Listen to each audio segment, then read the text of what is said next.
The next promotion, new city, or new relationship can feel like a guaranteed upgrade in happiness.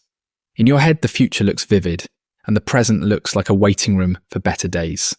This happens because the mind builds forecasts by constructing scenes, then trusting those scenes as evidence. It predicts feelings by picturing a moment, and assuming that moment will dominate the days that follow. The cost is practical, because choices get made with high confidence and weak information. Disappointment follows when the real experience includes ordinary details that never enter the mental picture. Someone can decide to chase a single outcome, then feel surprised when daily routines shape the emotional result. Another person can avoid a change, then learn the change contained benefits that the imagination never included. In the next few minutes, you will learn why forecasts fail, what bends them, and how to improve them. This video is inspired by Stumbling on Happiness by Daniel Gilbert, and subscribe to keep learning better ways to predict feelings.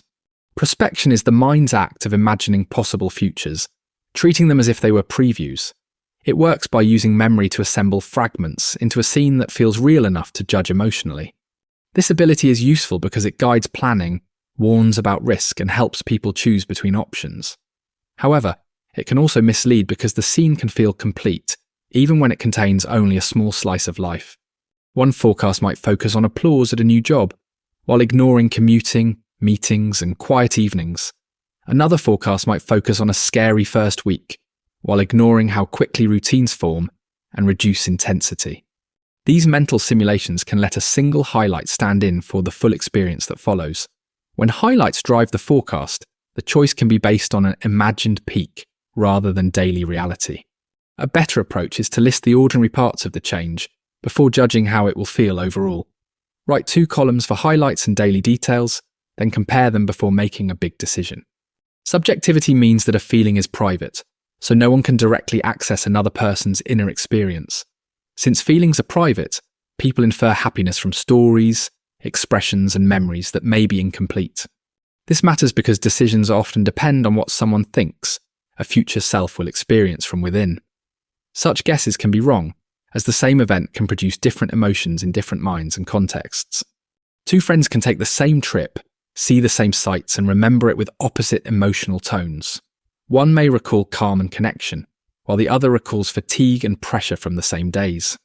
This illustrates why confidence can exceed accuracy when the only evidence is an internal story about a future scene. It also explains why advice can misfire when it assumes one person's joy will map cleanly onto another. A practical approach is to separate facts you can observe from feelings you are projecting onto them. Ask what is certain about the situation, then treat the emotional forecast as a hypothesis to be tested. Realism involves creating a detailed future picture that includes elements often overlooked, ensuring a more accurate forecast. Without realism, imagination focuses on present details and overlooks absences that later affect emotional outcomes. This can lead to overconfidence, as the forecast is based on vivid details rather than a comprehensive inventory of life. It also results in exaggerated reactions, as the mind treats one change as if it will fill the entire day. For instance, finishing a large project might bring unexpected relief, but chores, emails, and errands will soon return. Similarly, buying a dream item might seem satisfying, but maintenance, scheduling, and other demands will still occupy attention. These omissions are not moral failures. They are predictable results of focusing on what attention selects. When attention focuses on one feature, everything else becomes silent, and the forecast treats silence as if it were nothing. To avoid this, list the missing parts, unchanged routines, and new hassles before evaluating the change. If you want more tools for building realistic forecasts and avoiding spotlight errors, subscribe for future breakdowns of these ideas. Presentism is the tendency for the current moment to dominate how the future is imagined and judged. It works by using today's feelings as raw material, then painting tomorrow with the same emotional colour. The result is a forecast that treats a temporary mood as a stable trait of the future self. It can make both good and bad feelings seem longer lasting than they will be, as attention shifts and adapts. After a stressful day, someone may predict that a new job will feel unbearable and constant. After a joyful weekend, someone may predict that the same job will feel easy and effortless every week. These projections confuse the feeling of the moment with the structure of the months that follow. They also hide the fact that context changes, novelty fades, and the mind adjusts without needing permission. A useful practice is to delay major predictions until the current emotion has moved closer to your normal baseline. Write down how you feel now, revisit the note later, and compare what changed before making a decision. The psychological immune system is a set of mental processes that reinterpret events to protect well-being. It works by finding explanations, shifting comparisons, and building a coherent story that makes an outcome easier to live with. This matters because forecasts often ignore this repair work and assume the first reaction will last unchanged. As a result, people overestimate how long regret, frustration, or disappointment will dominate their attention. Someone may picture a rejection as permanent failure, but later reframing turns it into useful information.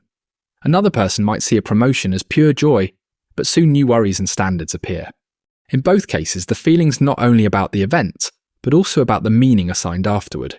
Meaning can change through interpretation, so the same fact can produce different emotions at different times. A practical step is to ask what story you might tell in 6 months that would soften the impact. Then, build plans that keep options open, because flexible choices give the mind more room to adapt. The real challenge is not in chasing happiness, but in predicting feelings with humility, as the mind invents futures. When forecasts feel certain, they often reflect vivid images rather than complete information about daily life. Prospection builds scenes, subjectivity hides true experience, and realism fails when absences never enter the simulation. Presentism projects today forward, and the psychological immune system quietly rewrites meaning after outcomes become real. Together, these forces explain why imagined joy and imagined misery often differ from what actually happens later.